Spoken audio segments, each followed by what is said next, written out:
he estado leyendo un libro sobre la Unión Soviética. De Todo era para siempre y dejó de existir, se llama. Un libro, un Titulazo. increíble, y lo menciona así muy rápidamente.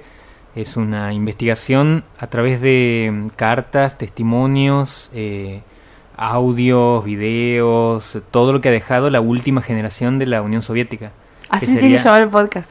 Todo era para siempre, dejó de existir. Todo era para siempre hasta que dejó de existir, sí. La última generación de la Unión Soviética, que ha nacido, ponerle, en la década del 60, y que para la década del 80, cuando cae el muro de Berlín, ellos tenían unos 20 años, 20 y tantos, o sea, estaban empezando como a militar políticamente, y lo que plantea es los errores del régimen soviético, enalteciendo esa figura de Lenin y de Stalin, que termina convirtiendo todo ese idealismo y esa... Has visto que hoy se dice mucho esto de ya no hay grandes causas, la humanidad ya no tiene grandes causas. Bueno, en ese momento uno iba a los fundamentos de la Unión Soviética y tenían hasta teorías alrededor de la inmortalidad, no sé, o crear un lenguaje que sea universalmente humano para que se hable en todo el mundo, no sé, o ir a la luna, esas cosas. Y después, cuando se va deteriorando eso, cuando se va como endureciendo más el discurso y no permite... Porque el primer tiempo de la revolución aparece un montón de vanguardias cinematográficas, artísticas. La mayor parte de las películas del cine soviético que cambian el cine están ahí en 1920 en adelante.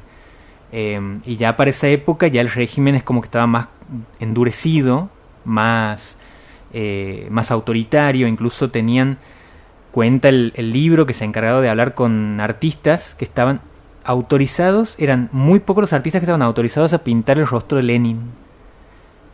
Y que pasaban cosas como que, no sé, en una escuela un nenito había llevado pintado el rostro de Lenin a su maestra porque realmente defendía la revolución esa persona, y que sentía que estaba haciendo algo bueno.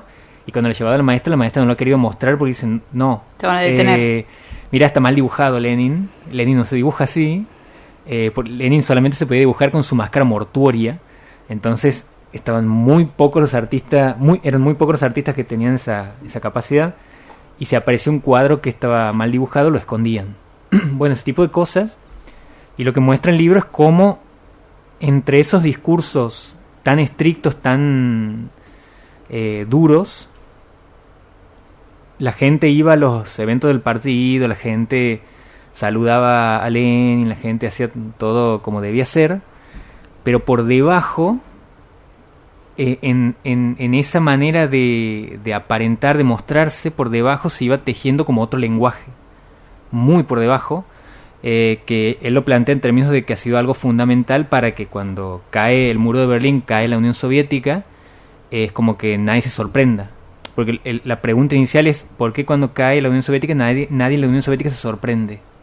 Bueno, porque si bien apoyaban públicamente al régimen, en las casas, en las escuelas, en los centros culturales, en lugares artísticos, las conversaciones eran otras. Se veía cómo incluso se podía intervenir en el arte utilizando las herramientas del régimen, tratando de decir algo, agregando palabras en los discursos, porque también había personas que habían perfeccionado tanto el discurso autoritativo que le dice el autor, de cómo escribe el régimen, que podían colar algunas cositas ahí también. Bueno, súper interesante el libro, es un viaje. Sí, pienso que hay varias pestañas que se me han abierto con lo que estás mencionando. Una es el peligro de siempre, de que casi la palabra régimen ya de por sí tiene un estigma, ¿no? Pero de cómo cada modelo siempre tiene sus peligros. Sí. Y que no hay, en todas las propuestas políticas siempre existe el riesgo de pasarte un pueblo. Claro. En este caso, digamos, el ejemplo del régimen de la Unión Soviética creo que ha sido como uno de los más en la historia, uh-huh, dentro de las líneas y de las maneras de interpretarse el comunismo, uh-huh, es uno. Me parece súper interesante cómo el arte, lo que estás contando vos, sí, de que lo trata el libro, cómo el arte intenta entrar por esas fisuras, y cuando eso no puede pasar, o cuando no hay porque el arte siempre me encuentra la forma. Siempre encuentra la forma.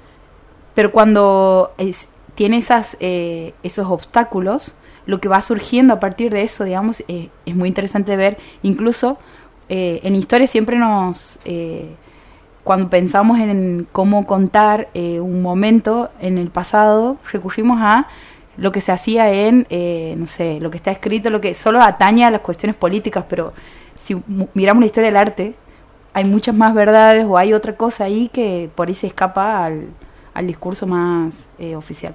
Sí, incluso decían que cuando está este dicho de que cuando hay los primeros cambios siempre aparecen en el arte, después en la sociedad, después en la política. La política siempre llega tarde. El arte siempre está un poco más... suele ser la vanguardia. Claro, esa es la idea. Bueno, y el por qué se plantea que es un régimen a partir de la década del 60 en adelante, porque ya había muerto Lenin, ya había muerto Stalin. Que finaliza entonces, ahí, claro. Lo que quedaba eran personas que interpretaban esos discursos y a partir de la interpretación de esos discursos aparecían. Entonces ya se genera como un teléfono descompuesto, en donde incluso, no sé, alguien podría decir, como se ha hecho con aquí mismo con Cristina, gente que decía, bajaba que Cristina le había mandado un y eso pedido que de Cristina algo. está viva. Imagínate Eso con el que Cristina peronismo. está viva, claro. Bueno, de haber pasado mucho con Perón en el exilio, también ha habido anécdotas de eso, de gente que decía que hablaba con Perón y no había hablado nada con Perón y bajaba una línea que era cualquier cosa y anda a chequearlo. Claro. Pero si estás en una unidad básica, ¿qué les vas a decir? La verticalidad te... Olvídate, claro. Bueno, ese funcionamiento es muy interesante como lo muestra él desde la vida cotidiana, la vida de los jóvenes de esa época. Súper interesante.